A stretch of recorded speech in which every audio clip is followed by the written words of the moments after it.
Hello and welcome to the Comedy Club podcast. I am your host, Dustin Kaufman, here at the Comedy Club in Kansas City. With me today, the one, the only, one of my favorite people on the planet from the second I met you, Mr. Gareth Reynolds. How often are you telling people that? Not from the second I met them. Okay. Well, you know, but that's the thing. You book my favorite people. Yeah, and it's hard. It's hard for you because you're like, I love them. I love That's great. I love you. But I agree. The second I met, it was like when two dogs, and you're like, whoa, they're really. These fucking two dogs are really hitting it off. Like you and I right away, like, yeah. I know.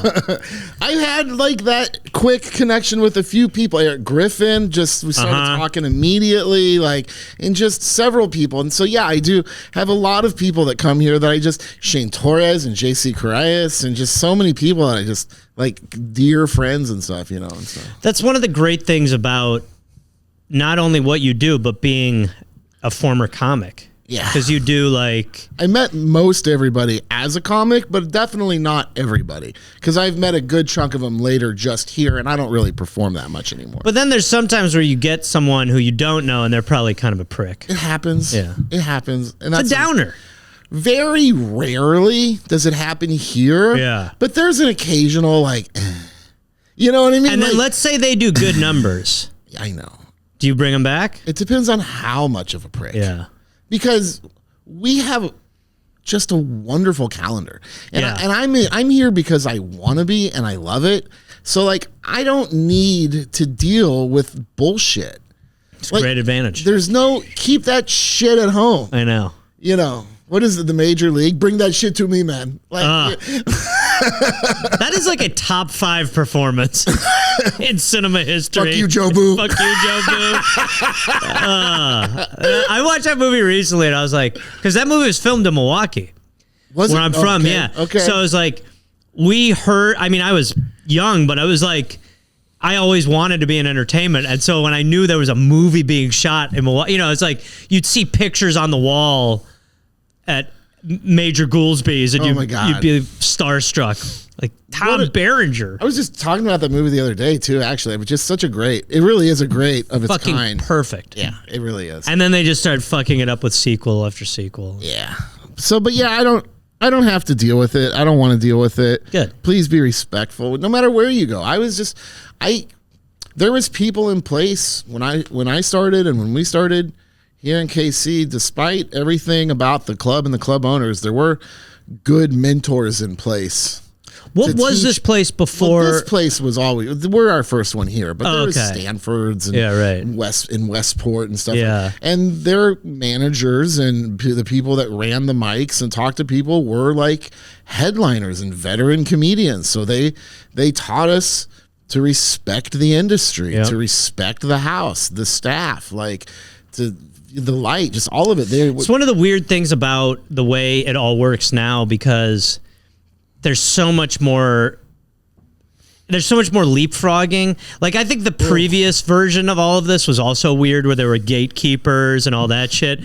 But then now you do get the leapfroggers where people, I don't know, like, don't know the appreciation factor for being able to do this, I guess. There are definitively people headlining who are not comedians. Yeah. And they don't have that respect for the industry that maybe we were taught. And you're right. It is an appreciation. It's having to work your ass off for years, or like the going through the mics, working your way up the ladder. You're just going from your couch to headlining. Yeah. I also think I did a gig. And that's not everybody. No. But those people do exist.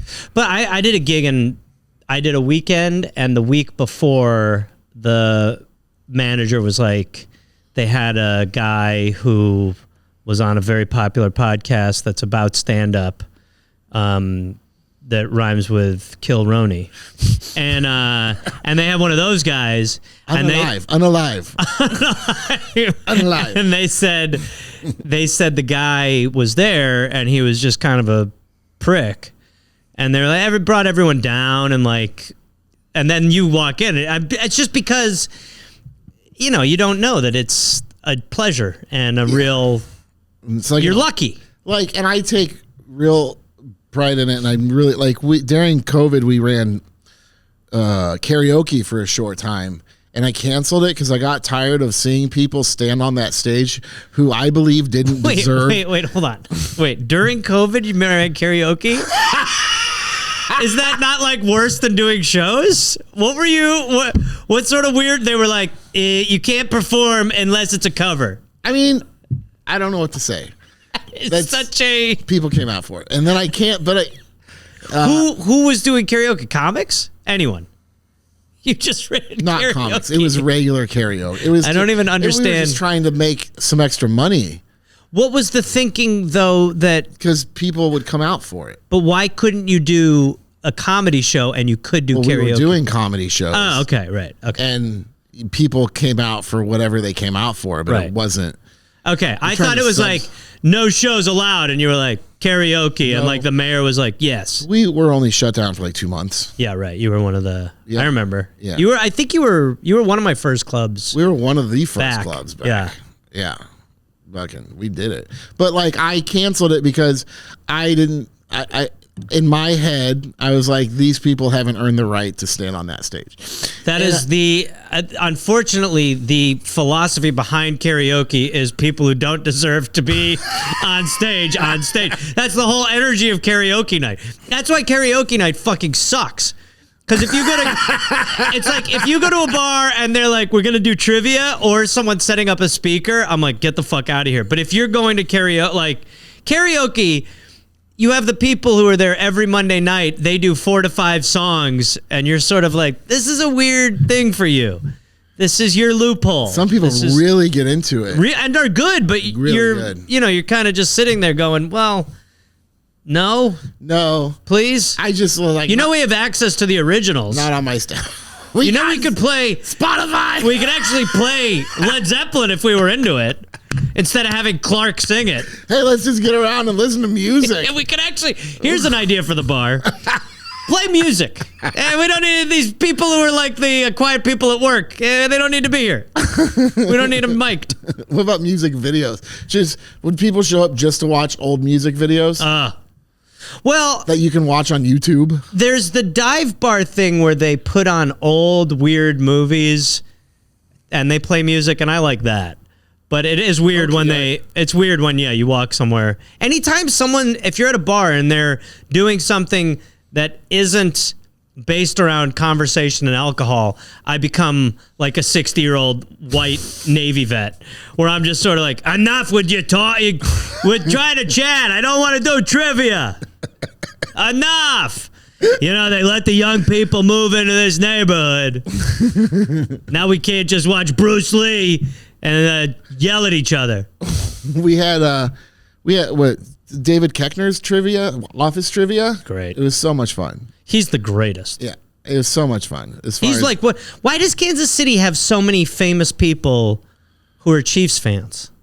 Speaking, we just had Eric Stone Street stop in to watch Greg Warren over the weekend. That was really cool. That's great. I know. Speaking of KC Chiefs fans. Were you trying to get him on stage or anything? No. Yeah, that's a no. It's, you get him in the back door before you seat to the green room, and once the room's sat, you bring him in the back door to a table that nobody sees him, and then right when the show's over, you walk him back to the green room, and nobody even knows he's there. He's having a great time, seeing his friends. He sees the show. You get it. You get it. Hollywood, Kansas. Hollywood, KC. No, but Koechner is one of the greatest. Genuine and polite as could be. Koechner? No, it's Stone Street. Yeah, Koechner's the worst. No, Koechner also was. Koechner. So nice. I went on the road with Koechner for a axe show. It was whatever. Point is, Koechner and I were on a tour bus for like 12 days together, and that man, is first of all one of the most lovely gentlemen, but also is maybe the best at being famous I've ever seen. He understands he has a superpower, and he allows anyone who wants, even if someone looks at him and doesn't want to approach him, he'll go up and be like, let's take a picture. And people are like, what's going on? Koechner actually did this podcast when he was in town. The best. Go back if you guys are watching. Go back. Not now. Check out. Not now. Finish this episode. Finish this one because it's a and banger. Then go check out the David Koechner episode. Yeah, but again, stay here for a little while. We got some good stuff coming up. So how have you been? Yeah, really good. I heard banana. No good, dude. I miss you. I dyed my beard today. Yeah, what's going on? I mean, but you only dyed a little bit? Well, I dyed most of it. I mean, this is and all. I mean, that's how gray it was. That's like a couple days ago. But why are you doing the Fran Drescher, my cousin Vinny, in the beard? Okay, but you can see even here in the picture, it's very gray. It already had the streak. So before any other grays, I had the streak, and I was like, okay, all right. What did you use? Just for men? Yeah.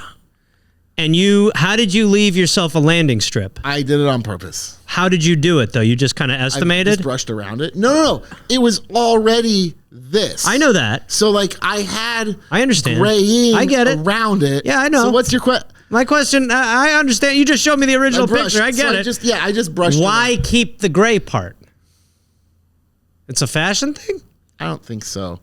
I think it's You're wearing an Oscar the Grouch hoodie. I call it like... I always called it like the Rogue stripe from like X-Men Rogue in the movie when she just gets the gray. Because my beard naturally did that before it was gray. I just had this. Oh, you always had a dead spot. I always for the last 5, 10, 6, 7 years, this was always graying with the rest of it down. And then it just got. It's not that I dislike it. It's just that it's. How does it become that? Yeah. And why? I think it was like. And how long does Just for Men stay in? I don't know. It can't be that long, but I will say it's pretty good. It's not the 30. It's not the one day, the 24-hour one. No, does that exist? I think so. If you want to test it out. When I was in college, there was a student film, and I was going to play the devil in it. And the guy was like, "We need you to dye your hair black," but he's like, "We got a temporary dye," and they dyed my eyebrows. Same thing, and it was probably 10 days after.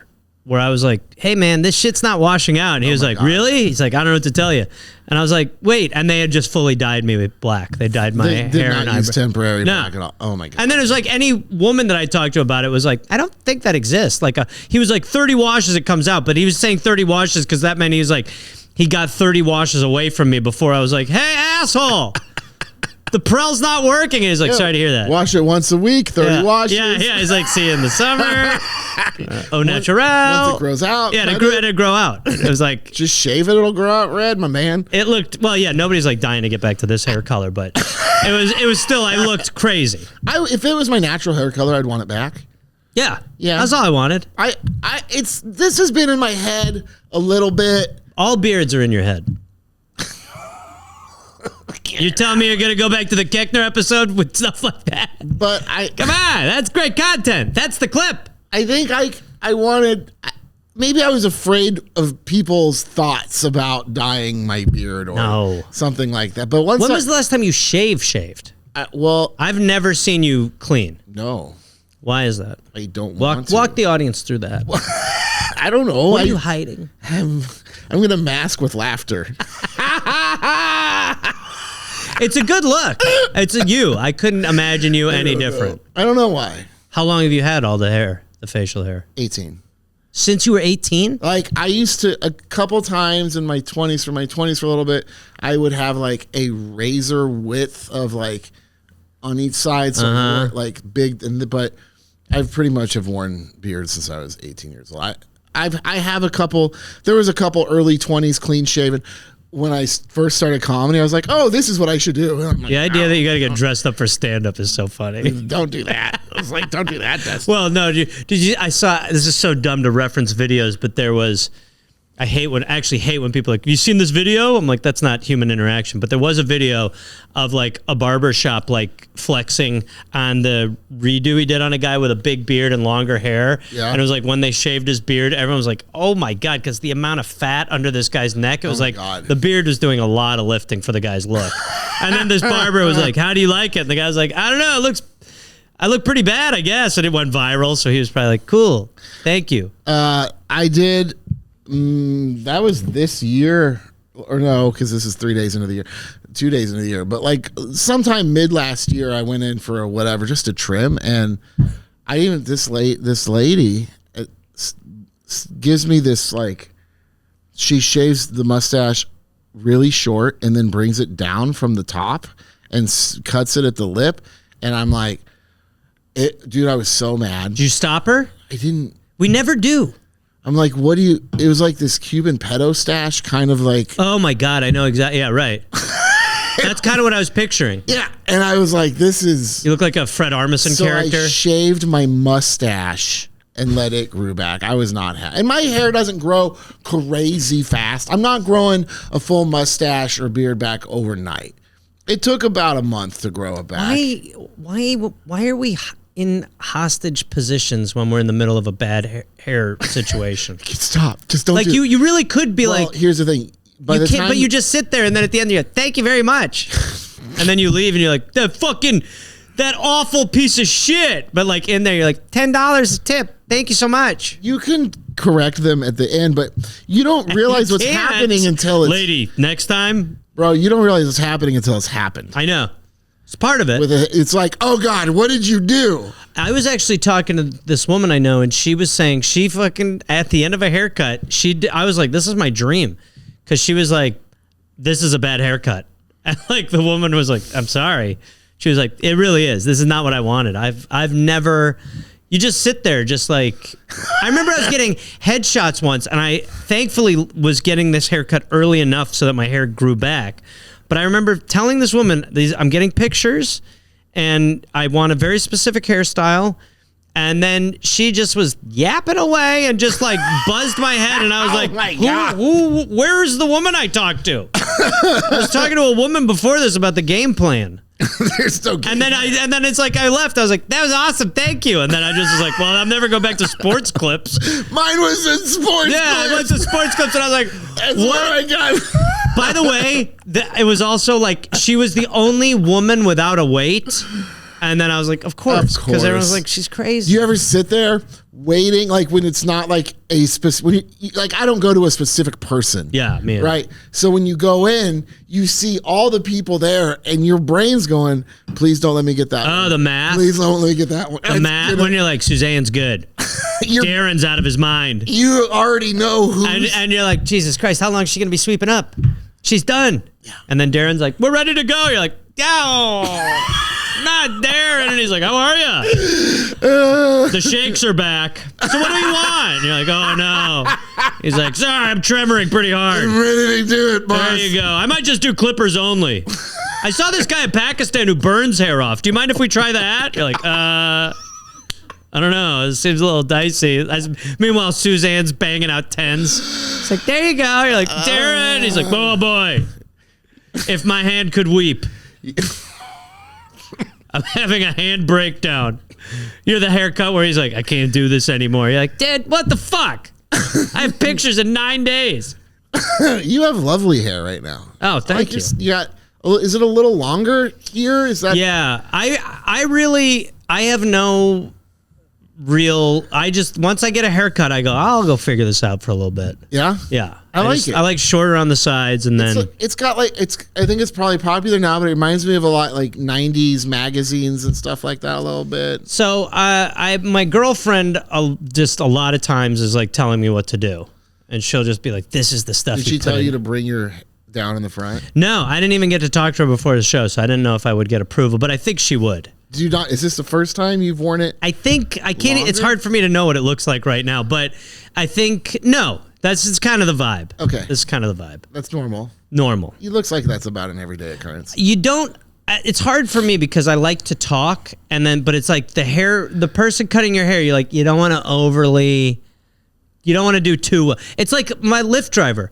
If you get into too good of a conversation with a Lyft driver, you're going to be 10 minutes late. Because I'll be also watching the GPS, and I'll be like, well, there's also a thing we're trying to pull off here, my man. You know, and he's like, that's crazy, dude. I didn't realize Dorito. Oh, wait, hold on. Oh, shit. I think I should have gone over there. And you're like, it's fine. But you're just like, shit, I talk too much, too well to this guy. Do you like how I completely avoided your questions about why I left this? And I know there's pain there. And then here's what I imagine. Let's talk about your haircut experience. Here's what I imagine. I imagine that. So you and I are very similar. We both smoked a lot of weed. So I imagine you were smoking weed early. And when you're doing that, you just kind of, you are like, I was like that. And then I think you just kept smoking weed. And then you went from, I don't know what you did first, but you went into comedy where looks are so irrelevant, and then you started managing a club where it's completely irrelevant. You're the boss. Who gives a fuck what you look like? Nobody's gonna fire me. Yeah, what is gonna fucking? I don't work for that guy. He's got a beard. But what is the reality? Like, why did the beard? I don't know. You know, I just like it. The gray. I wasn't trying to hide. Yeah, I get that. But your hair's gray. It had gotten really gray. That picture showed a lot of gray. Yeah. And so, like, I'm actually kind of proud of, I mean, the more I dad, the more I gray, the more I work here, the more we're dying. It's stress. They're dead. Like, right? Gray is death. So, like, I've earned them. Yeah. I'm not trying to hide who I am. So I'm proud They're your of, like, stripes. It's my literal stripe. I like that. I get that. But I also think, and I like it. I do too. But I don't think it's I mean, in this society, like, you're not an imposter. I mean, I have, you know, especially if you're talking about using Just for Men on a podcast, you're not hiding from anyone. No, because I did it. I mean, people see the fact. Yeah. I mean, somebody's gonna go. Nobody's hardcore. They have. Are you? Like, you're. My kids immediately like. Are you? You're not single. You are single. Yeah. Interesting. Yeah. Are you on apps? I mean, a little bit, but it's not much. I wasn't sure if it was something to do with that. No. Because it's different when you're trying to get laid. How you look is different when you're trying to get laid. Why will it help? Hi, ladies. This is hurting. Hello. But how do you meet? Are you single? Oh, you're not even on the mic. Are you single? Yeah, you know people. Are you a single lady? How do you meet them? How do you meet? Fucking don't, dude. I'm so busy. Like, really? And like, it's hard because, like, I'm running here. I'm opening more clubs. I'm a single dad. I don't like it. I'm not. I'm a good parent, so I don't introduce people to my kids right away. Smart. But how often are you co-parent? Sort of. You're supposed to. I am a full-time dad. Are you really? They're with their mom Wednesday afternoons for a couple hours and every other Friday night. Oh my God. So, like, you know. Jesus Christ. What do you have? Someone watching them? Babysitters, my mom's, whatever, just different. That's wild. You know. And they're getting older, so we can babysit a little less now, but yeah. Still, that is full-time shit. So you don't have time. So, like. What about someone who comes to the club? I don't know. Like, I don't want to, I'm not going to, you know, I'm not going to boink my employees. I don't boink comics. I used to boink comics when I was a comic, but now even then it's a terrible decision. Terrible, but I don't. So that's out. And then, like, I don't want to fuck my customers. Like, you know, like the track record for my relationships is clear at this point is like 0 because none of them have lasted forever. And so, like, but I want my customers to come back forever. So yeah, it's really hard to. I even think that I'm in an industry, a weird industry where we're literally promoting to the entire fucking city. And I want like 50,000 people a year coming here. This is what I've always strived for, and it means you have to err on the side of not being too aggressive. Is I just don't want to ever be a creep. Right. So if you don't want to be a creep, it definitely means you're calling different plays. It doesn't mean you can't throw the ball downfield every now and then. Every once in a while. Every once in a while, but you want to run a pretty conservative offense where you're not conservative. Yeah, especially if if it's here, that's I got laid a fair amount just from doing stand-up, but as someone who, when fans would come out to my shit, that's a much different thing to be like hitting on a fan and try that. I'm like, even when I was single, I would be like, it's tight. You've got to really tell me what you want. What if they hit on you? Then that's okay. Okay. But even after a while, that started to. So I had a stalker. The next hour I'm going to write is fully about my stalker. Like, I just recorded an hour. Now I'm going to do like my stalker hour. But is that true? Yeah. You're going to do a whole hour on it? Yeah. Good for you. But the like after post stalker got a lot weirder. Like, I was way less like inclined to go home with people that came to my shit. Yeah, I can see that. I got laid more when I performed. Yeah. Yes. But it still would be weird for you to throw yourself up on shows here just to get laid because it's still your club. I don't. And then you can't go to other clubs to just perform to try to get fucked. Try to get laid. That would not be the reason why I perform, though. Everyone, no, Sierra, no. What time? She gave me a 5 minute. I So don't what- want it to be over. Do you still want to perform? I write constant, and then I rewrote my whole act. I got like a multimedia thing, like this whole. I really enjoy doing like a whole slideshow about You my do it? kids. Every once in a while, but like I want to build a community. I'm busy. Like I don't want to be that guy. Yeah. You know what I mean? I don't want to be the club owner who goes on and just club. It's like always. It's funny because the amount of club owners who have no business being on stage who get on stage versus one who actually would have business being on stage won't. But I get it. I do think it's like It's respect for the industry. it is, and it's admirable And it's to building a not. community. It's admirable to understand that is a different role to some extent. And But the it's amount of time and energy to be good and stuff like that. brutal. I don't know that. That's why I've been bad. Like I have friends who own clubs who are like, dude, come out and feature, come out and hang out. Like, But it's so it'd be And I'm fucking like- weird to feature, wouldn't it?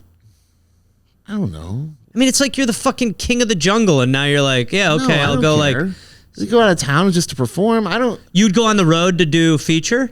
Of course. See that I get. I don't have an ego with that. No, I'm not I even hardly have an saying. ego here. Like I